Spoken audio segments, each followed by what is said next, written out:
Hey guys, and welcome back to my channel where today we are going to be discussing own voices and some of the negative aspects of this particular movement. This is something that has been discussed a lot recently, especially on things like I've mostly seen it on Twitter, although there has been some articles as well.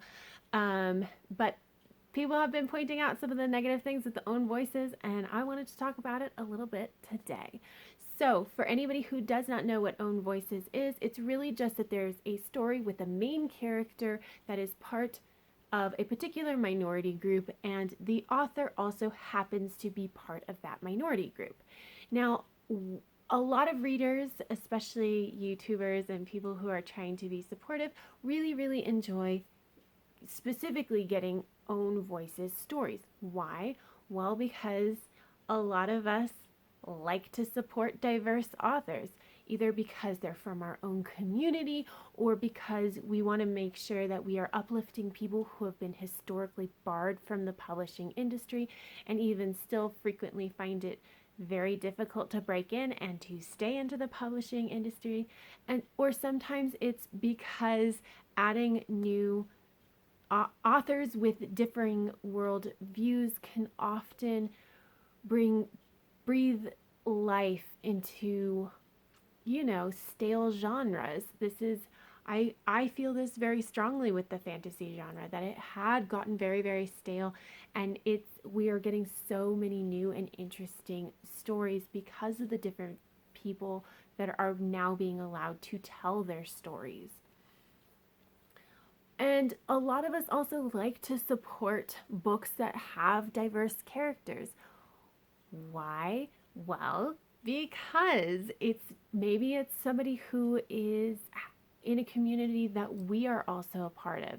And there is nothing quite like reading a main character that shares your same viewpoint, has your same thoughts, takes the actions that you would take, looks like you. It is just amazing. It is just an amazing feeling to actually see that on the page, especially when you are not the majority for everything.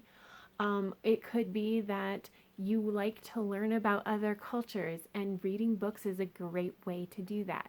Sometimes we just like to do it so from a logistical standpoint, telling the publishers, I'm purchasing this book. I'm getting this book from the library because I want to see more stories like this, and hoping that the publishers get that particular memo. And so Own Voices is awesome because it does both of those things at once.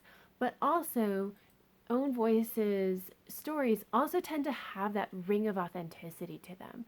So if you're not part of the culture that you are writing about, you can do a ton of research. You can have sensitivity readers and perspective readers who can tell you, oh, no, you got this thing wrong. But there's still always that chance that you're going to get something blatantly wrong or just get something not quite right, where it just doesn't quite scan with that authenticity to a person in that culture. Whereas people who are part of that culture generally are more likely to get it right, and it just feels right. And so it's just this really kind of awesome thing, which is why so many people really love supporting Own Voices stories. However, so a lot of this is really great, especially for things. It's great for everything, but a lot of times when we see Own Voices, we see it applied in like to stories that are racial or ethnic diversity, which is much more of an external kind of diversity. It's it's seen in the shape of your face, in the color of your skin. It's something that most people can tell. Not to say that there aren't a lot of people that can pass for the majority, but it's less likely for a race or ethnicity. Whereas other diverse groups like queerness, like being neurodiverse, sometimes being disabled, having mental health issues, eating disorders, all kinds of stuff. They're a lot more about what's going on internally in your head. Neurodiversity, mental health, and eating disorders, especially. But people who are queer can frequently hide in the majority and choose to pass as the majority. And this is where Own Voices is starting to really break down, because everybody is so loves Own Voices stories so much that it's a selling point for publishing houses. And so publishing houses are starting to ask authors, is this an own voice story? Audiences are starting to ask authors, is this Own Voices? And now if now the author is, if they are part of this community, is facing a dilemma, because if they have not come out, it's frequently for a reason. That reason may be actual safety, whether it's physical safety, mental and emotional safety, financial safety. They may choose to not come out because it would literally put them in danger. They might not be coming out because the stigma that they would face is real and it would have a lasting impact on their life. It might be just because they don't have the bandwidth to deal with people who don't understand what it means to be part of their particular group. There's usually a reason, though, that people haven't come out. And so now they're looking at this. So when they're asked, is this Own Voices, and they haven't come out, they're either having to say yes and potentially coming out when they were not ready to do so, or they're saying no and they're just lying to a bunch of people and have to deal with the fact that they're lying to a bunch of people, and also potentially complicating it if they want to come out later. And this is actually directly opposite of what the creator of the Own Voices movement hashtag wanted. Corinne Dauvis, she actually specifically said that she never wanted this to be weaponized, and she never wanted it to be forcing people to out themselves. And unfortunately, this is starting to happen. Recently, I read an article linked down below by, oh my gosh, I completely blanked on her name. Becky Albertalli. Oh my gosh, I'm so sorry.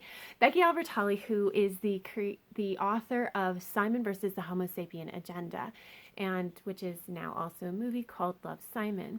But she actually wrote an article where she documented how the audience has reacted to an allo cis het woman writing this gay character, and her own questioning of her own sexuality, but then even getting to the point where people were like, this isn't Own Voices, I don't necessarily want to support it, into more recently what has happened, people questioning this idea of, should somebody who is allo cis het be writing a queer character? Now that is a huge debate and not one that I'm going to wade into, but she ended up writing this article to document what has happened to her, but then to also come out as bisexual and to say, this is not how I wanted to come out. And that's what we mean by forcing people to come out, at least partially. But the other problem with this question is not everybody knows. So if you're part of a racial or ethnic minority, you generally know, since from like when you can understand this concept. Whereas if you're queer, if you're neurodiverse, some of the other ones as well, but mostly those two, you may not know. And especially with queer, you may be questioning. And so to have somebody ask this question, you don't want to lie, but you also don't really want to answer it. But also not answering it is kind of in and of itself a type of answer. And it's really frustrating. I saw a Twitter thread from Tasha Suri, who is the author of, I believe, Empire of Sands. I will link it down below.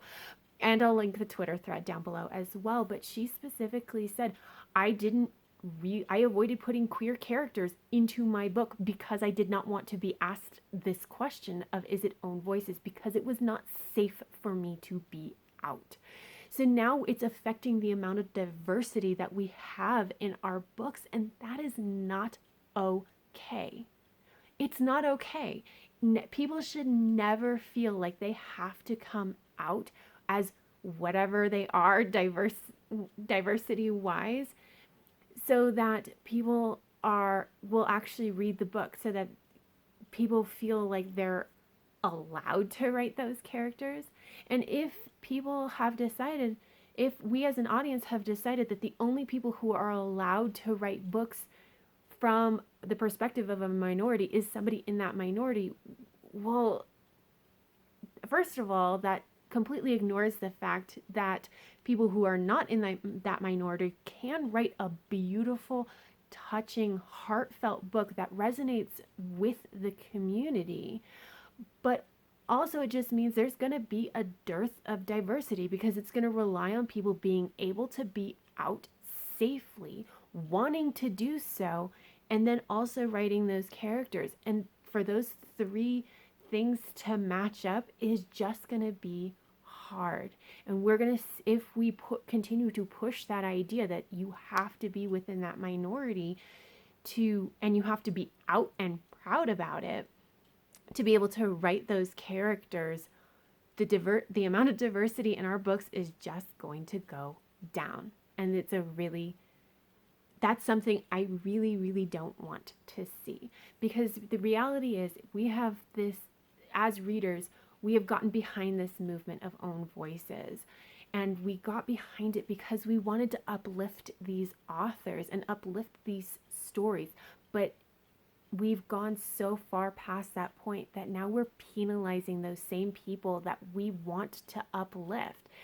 And when that happens, that means something has gone horribly, horribly wrong. So what is the solution? Well, most people are saying don't throw out any story where the author where it's not an own voices. Prioritize reading own voices because it does so much good. But don't just not read other stories that have diverse viewpoints. And so for me, what I end up doing is, if I know it's own voices, great. And if it's not, then I go and look and see what the community has to say about it. So if I'm reading a book that has a non-binary main character, I'm going to go to Jessie over at Bow Ties and Books and see if they've read it. I'm going to go to Audrey over at Perpetual Pages and see if they've read it. Why? Because they're book reviewers and they are non-binary and they are very vocal about bad or whether the representation is good or bad, right? And then I'll look and see what the larger non-binary community has to say about it. Because again, when you're part of that community and there's something that is bad representation, you're going to be incredibly vocal about it. And then we're not forcing people to out themselves for it to be considered a good representation. Just go to the community and see what they have to say about it. I think that that's going to end up being much better if we prioritize own voices, but then beyond that, we just check to see what the community has to say.